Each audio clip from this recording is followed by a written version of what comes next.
Location. Ini seru banget sailing bersama dengan Agustin Pinisi sambil juga menyantap snack-snack yang sudah disediakan. Tapi nggak hanya itu, kita akan ngobrol-ngobrol langsung nih soal cuannya, soal bisnisnya. Langsung dengan ownernya Kak Diandra. Halo Kak Diandra. Halo.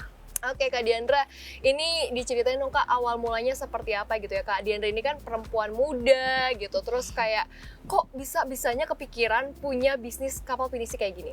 Oke, jadi dari kecil aku tuh suka banget laut dan keluargaku juga emang suka banget laut. Jadi kita tuh biasanya diving bareng atau kalau liburan tuh selalu ke pantai, ke laut gitu. Jadi dari kecil aku tuh punya cita-cita pengen punya kapal yang bertujuan tuh memperkenalkan keindahan laut ke orang-orang gitu. Wow. Nah, terus waktu tahun 2019 waktu nenekku meninggal, keluargaku tuh berencana pingin bikin bisnis yang bareng-bareng. Ya. Jadi bisnis keluarga gitu, biar keluarga masih ada kegiatan yang sama-sama terus. Jadi sama om tanteku, sama sepupu-sepupuku gitu.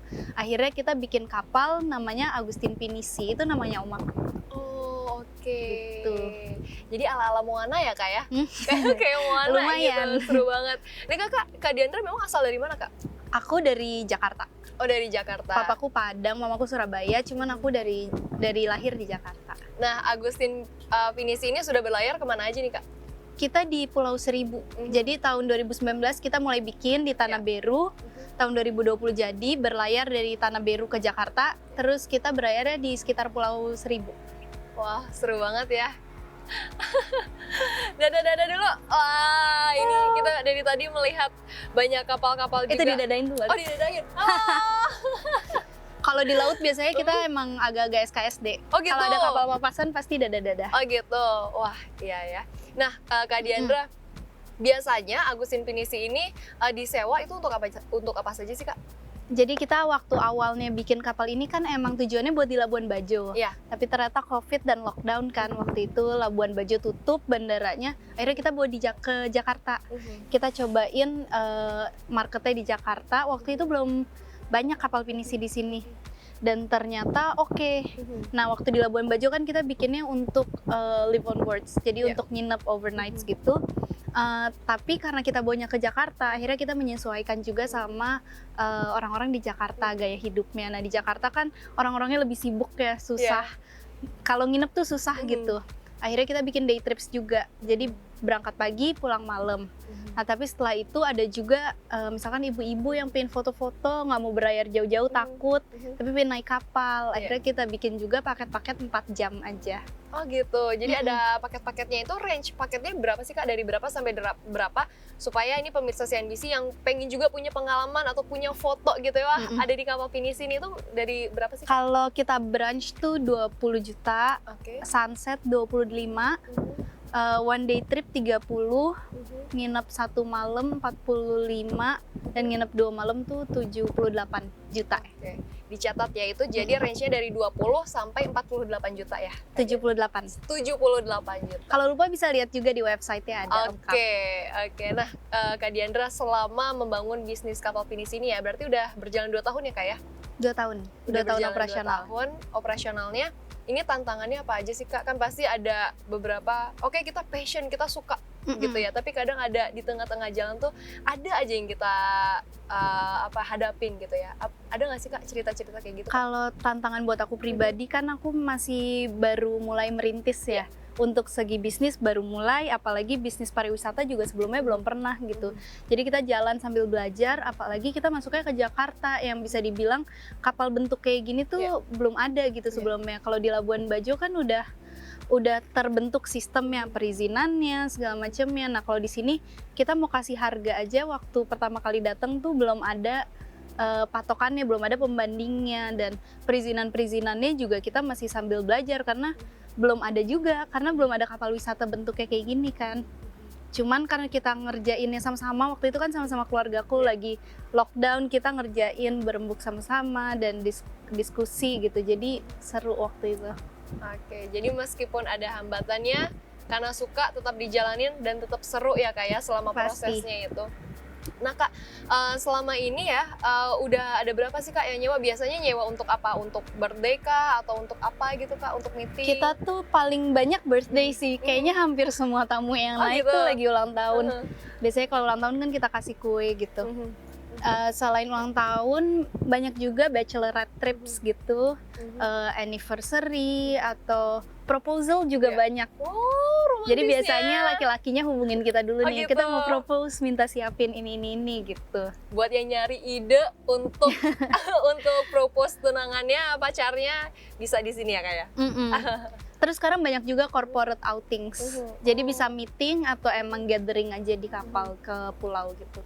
Oke, nah tadi Kak Diandra sebutin juga baru pertama kali terjun di sektor pariwisata ya Kak ya. Mm-mm. Selama pandemi COVID-19 itu kan hotel aja berdarah-darah tuh Kak untuk Mm-mm. bisa bertahan gitu ya, untuk bisa terus melanjutkan operasionalnya gitu. Nah apalagi kapal pinisi yang orang-orang tuh mungkin berpikir 2-3 kali gitu ya untuk menyewa kapal pinisi. Nah ini gimana sih cara Kak Diandra untuk menyiasatinya Kak?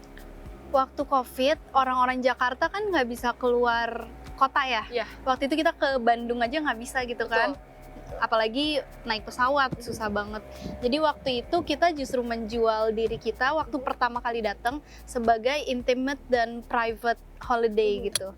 Jadi lebih aman kan, naiknya cuma berdua sama keluarga yang satu rumah gitu. Jadi orang-orang justru suka waktu Justru- COVID. Oh, jadi justru pandemi COVID-19 itu bukan malah menghambat begitu ya Kak ya, malah melambungkan destinasi kapal pinisi ini Kak? Iya, jadi sebenarnya waktu kita awal datang bisa dibilang justru itu perfect timing karena Wah. kalau misalkan nggak ada COVID waktu itu, orang-orang nggak akan lebih melihat kita dan destinasi alternatif ke Pulau Seribu gitu. Iya. Iya betul sih, karena waktu itu pandemi COVID-19 kan orang-orang juga dikurung, terus Mm-mm. akhirnya kan lebih memilih yang ruangan terbuka gitu ya Kak ya. Karena Oke. itu momentum yang paling baik juga buat kita memperkenalkan Pulau Seribu ke orang-orang Jakarta. Karena walaupun sebenarnya bagian dari Jakarta, orang-orang Jakarta tuh banyak yang belum pernah gitu ke Pulau Seribu. Saya Jadi kita salah satunya. jadi kita sekalian promosiin Pulau Seribu Oke. tuh sebenarnya bagus gitu. Oke. Nah dalam satu kapal ini Kak ada berapa awaknya sih Kak? Awaknya ada 7, Mm-mm. ada 8 kalau sama aku. Oke. Kebetulan aku juga udah ngambil license untuk jadi awak kapal. Wow, saking senengnya ya Kak ya. Seru soalnya. Oke. Ada 8 awak. Mm-mm. Itu biaya operasionalnya selama sebulan berapa besar sih Kak yang dibutuhkan? Biaya operasional tergantung tripsnya berapa sih. Karena kita juga kan kayak solarnya, airnya, semuanya bergantung ke jumlah trips. Oke. Nah, sebetulnya kan berarti kapal pinisi ini ya jadi punya potensi ya Kak ya di sektor Mm-mm. pariwisata. Nah, ini ada dukungan dari pemerintah atau udah mulai dilirik sama pemerintah nggak sih Kak? Kalau pemerintah Pulau Seribu sekarang itu sangat seneng ada kapal pinisi datang dan mereka juga berharap kapal pinisi lebih banyak lagi yang datang ke Jakarta gitu. Jadi bisa mempromosikan Pulau Seribu lebih banyak lagi. Oke, tapi kalau soal perizinan, soal dan lain sebagainya begitu ya untuk operasionalnya itu dipermudah nggak sih Kak? Iya, Dipermudah tentunya. ya? Kan awalnya belum ada bentuknya ya Mhm. untuk perizinan kapal bentuk kapal wisata seperti ini di Jakarta. Kalau dalam 1 bulan ini ada berapa kali trip sih Kak? Kita tergantung seasonnya ya. Mhm. Jadi kalau misalkan lagi musim ombaknya keras Ya. kayak gitu kita belasan atau tapi kalau misalkan cuacanya lagi baik kita lagi bisa bolak-balik ke Pulau Seribu bisa sampai 26 hari sebulan.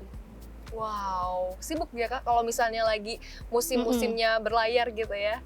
Biasanya bulan-bulan apa aja sih Kak yang tenang gitu, yang ombaknya nggak terlalu besar? Kalau di Jakarta biasanya paling bagus tuh April, Mei, terus September, Oktober. Oke, itu waktu yang pas ya. Kalau sekarang tuh udah mulai ya. kenceng angin barat. Ombaknya juga sudah mulai tinggi gitu ya. Tadi sih aku dari tadi ombaknya agak tinggi Iya. gitu. Kalau keluar agak lumayan. Agak lumayan lagi ya. Oke, nah ini kenapa sih Kak Diandra memilih kapal pinisi untuk core bisnisnya? Padahal kan masih ada kapal-kapal lain gitu Kak. Karena selain aku suka laut, aku juga pingin banget bisa ikut mempromosikan tradisi Indonesia. Oke. Karena ini kapalnya dibikinnya secara tradisional banget. Gitu. Secara tradisional itu maksudnya gimana Kak? Dari bahan materialnya kah atau? Dari bahan materialnya, dari cara mereka bikinnya. gitu ya. Nanti bisa dilihat cuplikan video pembuatannya. Oke, jadi ini memang kapal Indonesia yang dibuat di Indonesia, bahan materialnya juga semuanya Indonesia Kak? Iya, betul. Oke, wah tapi suka dukanya gimana sih Kak? Kan untuk berbisnis yang udah lumrah aja, itu kadang sukanya banyak, dukanya juga lebih banyak lagi gitu ya. Kalau Kak Diandra ini suka dukanya lebih banyak, sukanya apa dukanya? Sukanya pastinya. Lebih banyak sukanya ya. Kenapa gitu Karena Kak? ini cita-cita dari kecil kan, jadi walaupun dukanya banyak, Iya. pusingnya, tapi tetap aja pasti sukanya Terbayarkan. jauh melebihi dukanya. Oke, terbayarkan ya Kak ya? Nah Kak, kalau kapal pinisi ini kan ya, orang-orang tuh pasti berpikirnya kayak, wah ini kayaknya nggak tergapai nih untuk bisa menghabiskan waktu di akhir pekan di kapal pinisi, berlayar bersama dengan kapal pinisi gitu ya. Gimana sih cara Kak Diandra dan tim gitu ya untuk memasarkan Agustin Pinisi ini Kak? Kita pertama itu kita sama tamu kita membantu memasarkan pastinya kalau mereka happy ya. Iya. Jadi lewat social media, lewat video-video, lalu kita juga memasarkan lewat IO dan lewat travel agents gitu. Oke, itu sampai saat ini banyak tuh Kak yang dapat dari promo. Aku lihat dari Instagram, aku lihat dari ini, itu banyak Hampir gitu. semua sih biasanya lihatnya dari Instagram, Oh, gitu. Instagram temen Oh biasanya. gitu, oke. Nice, keren banget ya Kak ya.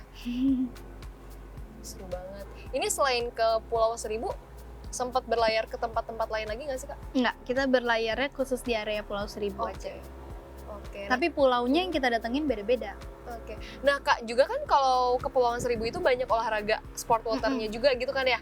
Itu ada bisa paket yang kita bisa snorkeling di sana gitu. Oh iya ya, kita semuanya included. Jadi kita gitu? di sini punya alat-alatnya juga, ada alat snorkeling, terus ada kayak, ada stand up paddle. Nanti kalau misalkan mau main banana boat juga bisa kita panggilin gitu. Oh gitu, tapi itu tergantung dari paket-paketnya.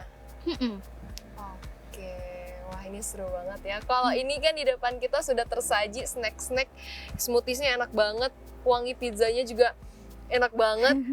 Ini chefnya siapa Kak? Bikin sendiri atau gimana?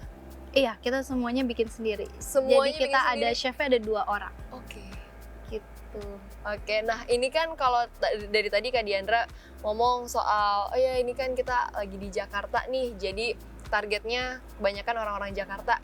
Punya target ke depannya untuk luar negeri nggak sih Kak? Akan dipasarkan ke luar negeri juga nggak sih Kak? Kalau kapalnya ke luar negeri enggak, tapi kalau tamu-tamu luar negeri kita udah cukup banyak sih. Oh ya? Mm-mm. Oh iya, biasanya mereka kemana aja nih Kak mintanya? Biasanya mereka senengnya ke Pulau Seribu yang nginep, yang bisa snorkeling, yang bisa main di pantai gitu. Oh gitu, jadi sambil main-main gitu ya. Oke, wah ini seru banget nih ngobrol-ngobrol sama Kak Diandra, tapi saya juga udah gak sabar buat mencicipi snacknya. Ini karena beneran ini indah banget sih hidup ini ya, kayak kayak nggak ada hari Senin gitu ke Kayak depan nggak di ini, Kak. Jakarta Kayak nggak lagi sih di nggak di sini? Jakarta. Ngobrol-ngobrol sama Kak Diandra seru banget, masih muda, usia kita nggak terpaut jauh loh Kak, tapi Kak Diandra tuh bisa pursue your dreams, terus benar-benar Amin. apa ya, menjalankan kehidupan yang memang Kak Diandra suka. Keren banget. Terima kasih ya Kak Thank Diandra you. atas waktunya, atas sharing-sharingnya. Terima bersama kasih dengan sudah Pinisi main ke Indonesia. Agustin Pinisi. Oke, nah sekarang kita tinggal cicip-cicip makanan kali ya. Oke, thank you Kak.